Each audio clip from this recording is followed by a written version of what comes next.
বিএনপির ৪৭তম প্রতিষ্ঠাবার্ষিকী উপলক্ষে গাজীপুর মহানগরের গাছায় গাজীপুর মহানগর কর্তৃক আয়োজিত বর্ণাঢ্য র্যালি অনুষ্ঠিত হয়েছে। আমাদের সিএনডব্লিউ নিউজ টিভির গাজীপুর জেলার প্রতিনিধি সোহেলের পাঠানো ভিডিওচিত্রে দেখুন বিস্তারিত। বিএনপির ৪৭তম প্রতিষ্ঠাবার্ষিকী উপলক্ষে গাজীপুর মহানগরে গাছায় গাজীপুর মহানগর কর্তৃক আয়োজিত বর্ণাঢ্য র্যালি অনুষ্ঠিত হয়।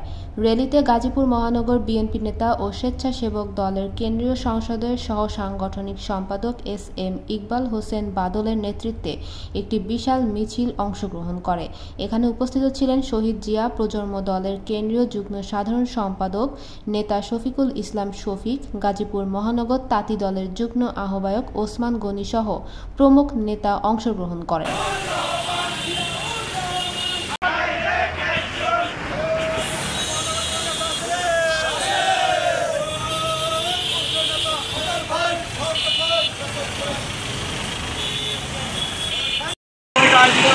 বর্ণাঢ্য র্যালি এবং এরপর হলো এদিকে ঘুরো আগামীকাল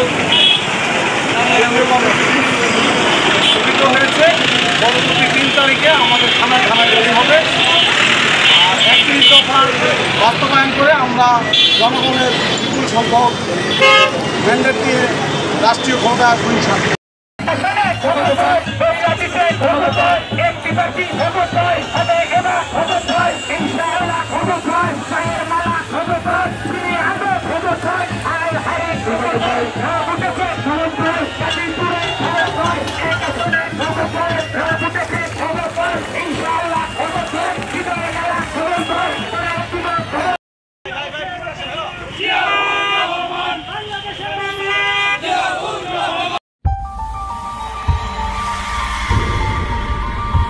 আপনারা দেখছেন সিএনডব্লিউ নিউজ টিভি।